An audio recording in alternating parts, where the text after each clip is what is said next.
Okay, so let me minimize this. I'm gonna show you guys how to download and install everything you need on Esword. Most of everyone already has this, but if you don't and you want to get it and want to be able to use it, it's pretty useful, and after you get used to it, it's actually really easy. Um, so let's go to the Google. Here's the internet. Go to Google search and type in Esword. You can see it up here. And click enter, and this will pop up. You can just go directly to the word downloads, click that, and it'll take you to this window, and you just click here and install it. You click it, it's going to pop up here or somewhere else on the screen that it's installing on your computer. Then when it's done loading like that, you'll just click on it and you'll click run, and let's see what happens if I do that. The screen went blank for you, but there's a pop-up asking if I want this software to make changes, and you're gonna click yes for that because there's no other way to get it to run. So I'm gonna click yes, and this is me downloading it the second time. So you're gonna click next. You're gonna go through all these, change which program feature are installed. Da da da. I don't remember this being okay. It doesn't matter. We're just gonna click next, and next, and next, and finish. And then what is gonna happen is this is gonna pop up on your screen right here. This little icon. So we don't need the internet anymore. I'm gonna close that. And I also like to pin it to my taskbar. The way you do that is you click on it and hold and drag it down, and you bring it down here. I already have it here, so it's not going to add it a second time. Anyways, let's go to that. We're going to click on it. Esword is already running. Da, da, da. Okay, we're just going to close you. So you're just going to go here and you're going to click on it and double click. And it's going to open. Did you know? Did I know? No, I didn't. So why it's been doing this, I'm not sure, but I had it set up. So generally, when you first start, it's gonna look like this. These, get used to these boxes and understand how they work, because this is really overwhelming when you first look at it. I know at least a little bit about computers, and even this was like kind of overwhelming for me, but each box has its specific uses. This column right here up and down, this is where you search your books of the Bible, and then the chapter. This is the square right here where your Bible is going to be. You click here on the book, Joel chapter 1, and it's going to show up here. You go in this square, you're going to have tabs at the top over here. These are going to show you all your Bible downloads, all the versions of the Bible that you have, and all the availabilities. The only ones that I personally use are the King James Version, KJV, King James Version Plus. What this is when you click on it, you have the King James Version plus every single word, the Hebrew definition of that word. So we're in the Old Testament, so it's going to be H, which means Hebrew. And you're going to get these little pop-up windows that explain each one of those words. If you go to the New Testament, this is Peter. You can't just click on a book. You have to click on a chapter for it to show up. So we're going to do 2 Peter chapter 1. And now you have G because it's in Greek. So now it gives you the definition of all the Greek words in the New Testament. If you want to click on one, let's say multiplied, we're going to click on this, click on that word, and it's going to show up down here in your dictionary slot. Usually, I think everyone starts off with a Strong dictionary, and none of these other tabs are here. So here you're in the dictionary slot, and it gives you the definition of what's happening, and that's fine.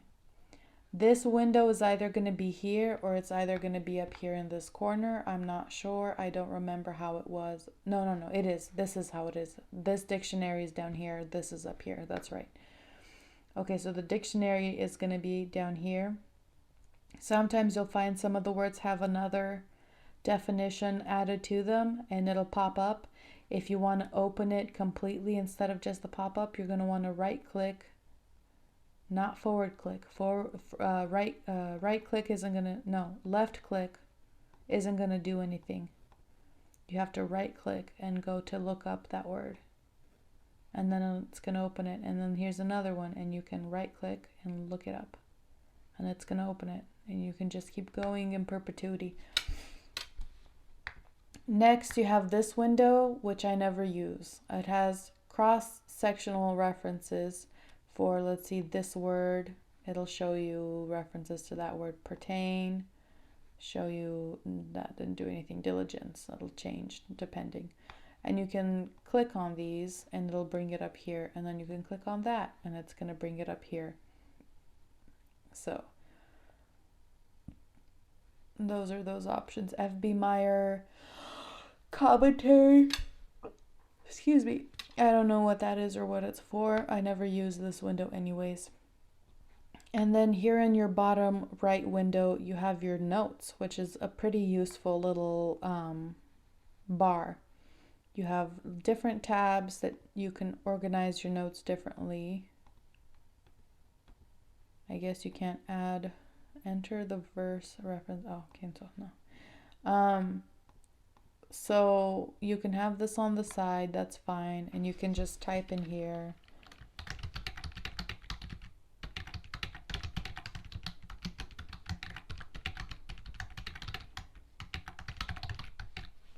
So it works, it's fine. What it's going to do is whatever you type here, it's permanently saved here until you delete it. So you can close this and open it and close it and open it, and it's just never gonna go away until you delete it yourself, I'm pretty sure. That's what I had experienced. So there's that. I feel like it should have, but it just has never go. Oh, is it study notes? Yeah, I think journal notes will save to that day. I haven't tried journal notes. I only ever written in study notes, and those never seem to go away. But maybe these would change depending on the day. And then you could probably go here and look them up. Yeah, this is it. So this is page 1. Okay. So let's go to here and type some gibberish. And now let's go to look up page 1. Okay. Did you not save today's? You did. Okay. Well, then I don't know. But I'm sure it's going to be available here. So that's your four boxes in your one column. So now let's go to how you can add different versions of the Bible. We're going to go to download section up here. We're going to click on download and we're going to go to Bibles. And this window is going to pop up. In this window you have Bibles, pretty much everything you had on the list up here under downloads. You have Bibles, commentaries, dictionaries, devotions, graphics, and reference books. I only mess with Bibles and dictionaries. So under Bibles, you can go here. There are certain Bibles I already have downloaded. So I'm not sure what else to download to show you guys, but let's just pick something random. Oh, German. Oh, wait a minute. I didn't know it kept going. Does it have Romanian? Romanian. Ah, we'll do this because I didn't realize. Romanian Fidela Biblia. Dumitru Cornelius. Let's click both of those. And so now they've popped up down here. Nothing's going to happen yet. What you need to do is you need to go up here to this download section, file downloads. You go to downloads, you click on it, and you click start. When you click start, now you can see it loading right here.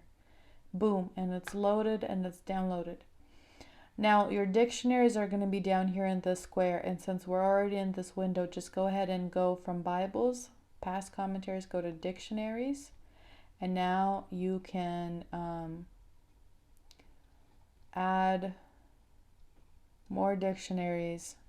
I already have a lot of them downloaded. I don't know why I downloaded so many. I only ever use Thayer's and Strong's, but I mean, for this, you can do, it's pretty much you just pick whichever one you want. And you click on it, it'll show up here, and you go to downloads and you click start, and that's it.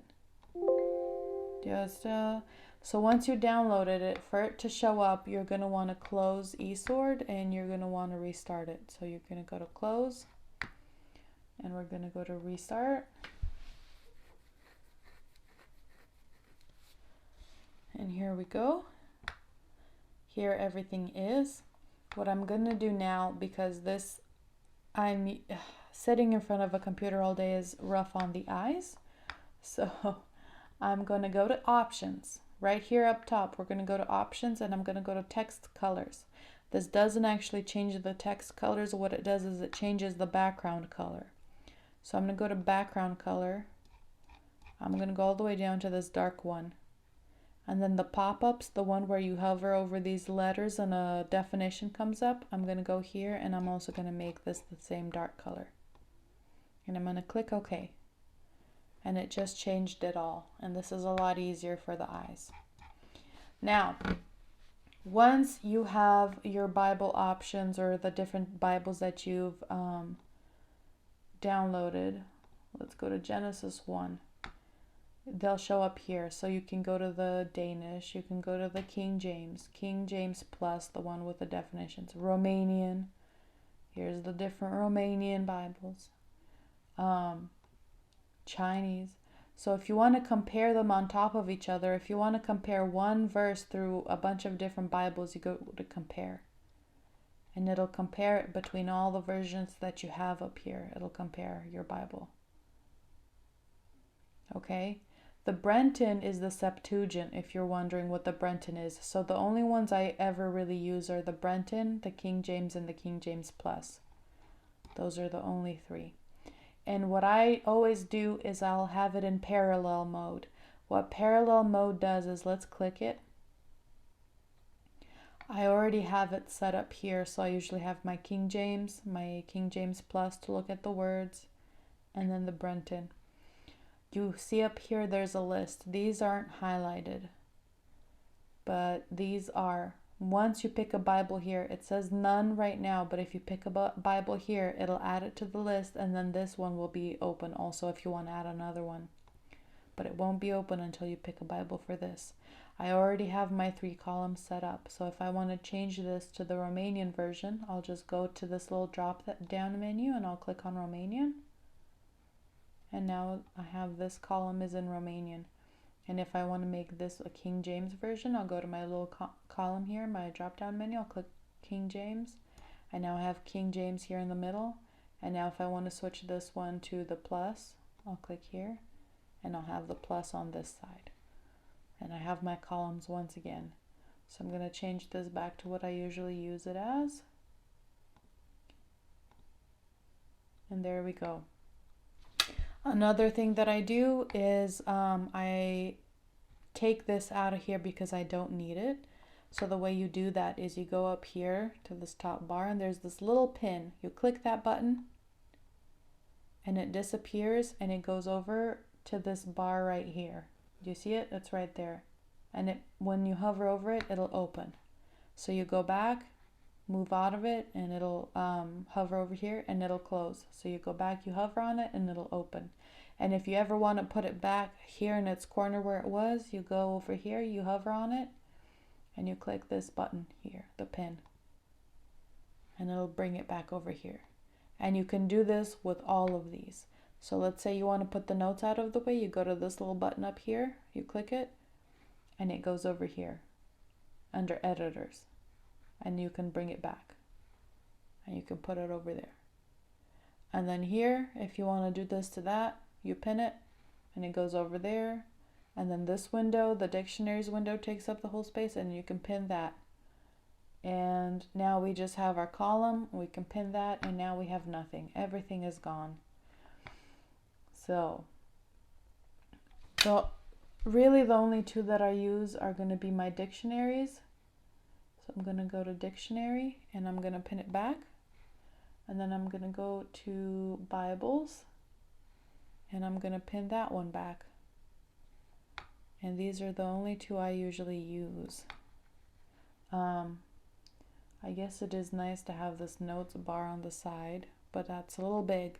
So what you can do to change the sizes is hover over the edges here, and you can change the sizes of these edges to whatever suits you.